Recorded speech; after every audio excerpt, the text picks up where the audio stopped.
예, 더불어민주당 유성갑 조승래입니다. 검찰이 오늘 김건희 여사의 도이치모터스 주가 조작 혐의에 대해서 무혐의 처분을 했습니다.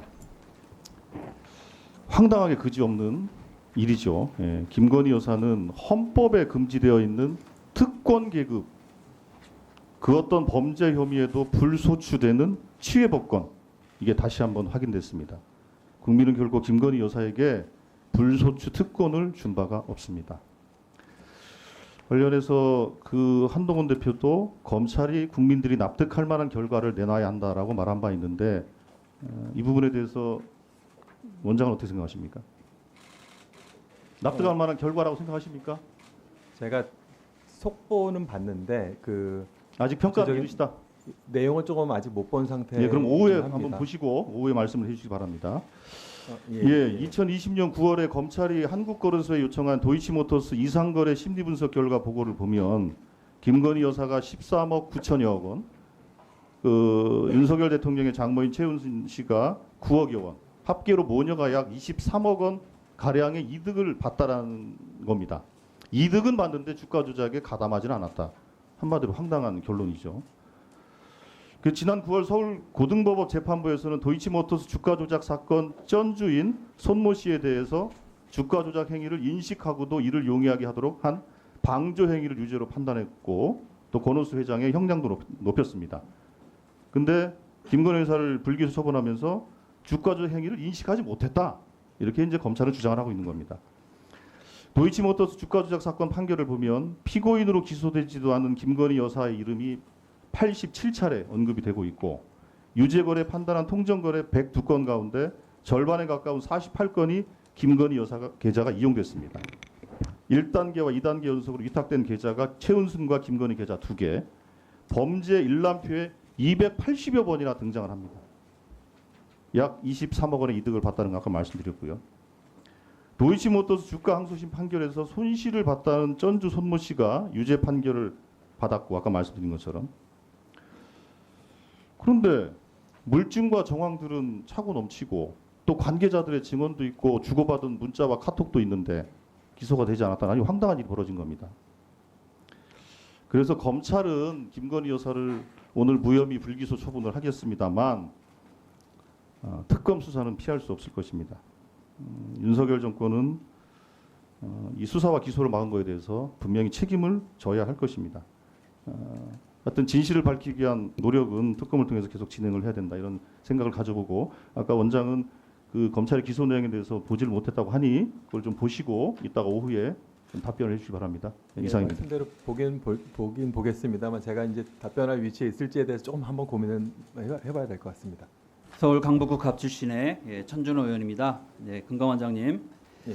오늘은 검찰 역사 치욕의 날입니다. 김건희 여사 명품백 수수 무혐의에 이은 정말 치욕의 역사의 날이라고 생각을 하는데요.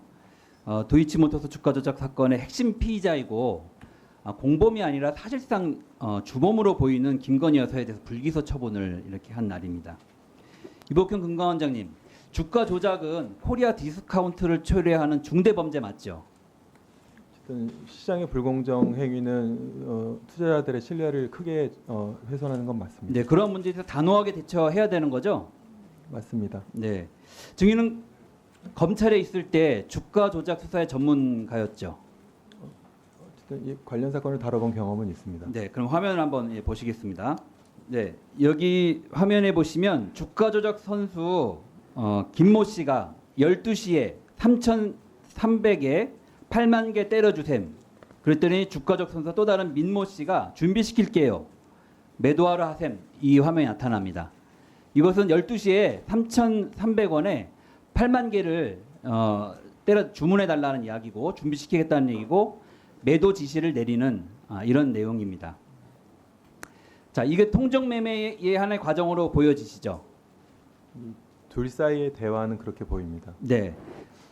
그런데 이 다음에 7초 후에 김건희 여사의 계좌에서 8만 개의 매도 주문이 일어납니다. 그렇게 연결해서 보면 그것은 통정 매매로 볼 수 있습니까? 없습니까? 어쨌든 그게 전달 경로가 어떻게 다 이제 연결됐는지에 대해서 제가 단정적으로 말씀드리긴 어려울 것 같습니다. 네. 그와 관련해서 법원은 이렇게 판단을 했습니다. 김건희 여사의 계좌와 관련된 법원의 판결문입니다. 해당 계좌는 피고인들 주가 조작 세력의 의사에 따라 시세 조정에 이용한 계좌로 인정된다. 문자 메시지를 통한 의사 연락과 그리고 주문과 체결 시점 등을 종합해 볼 때 주가 조작 세력에게 일임되었거나 적어도 이들의 지시나 의사에 따라 운영된 계좌이다라고 이렇게 법원은 판단하고 있거든요. 그 법원의 판단에 대해서 어떻게 생각하십니까? 뭐 제가 법원의 판단에 대해서 뭐라고 평가하기는 조금 조심스러울 것 같습니다. 네, 법원의 판단이 근거가 있고 일리가 있다고 보여지시죠? 특별한 문제점이 있다고 보여지지는 않는 거죠? 각 신급별 판단은 뭐 재판부가 그 사법 절차에 따라서 내린 걸로 그렇게 이해하고 있습니다. 네.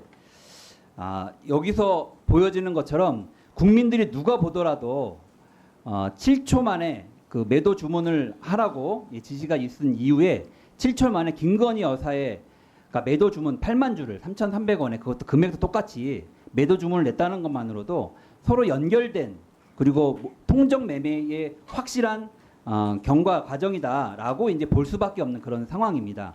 온 국민이 사실은 이 내용을 너무나도 잘 알고 계십니다. 왜냐하면 지난 수년간 이 부분들이 많이 보도가 되었고 언론을 통해 이렇게 알려져 있었습니다.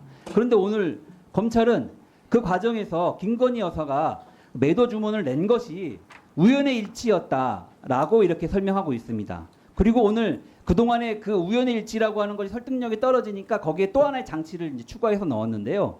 권오수 주가 조작의 주범 중에 한 명인 권오수의 연락을 받고 매도 주문을 냈다 이렇게 설명을 했습니다. 다만 그 권오수의 연락이 주가 조작에 대한 것을 의미하는 것은 아니기 때문에 김건희 여사가 그것을 인식하지 못한 상태에서 주문했다. 그래서 주가 조작 혐의가 없다. 이렇게 판결을 내린 거거든요.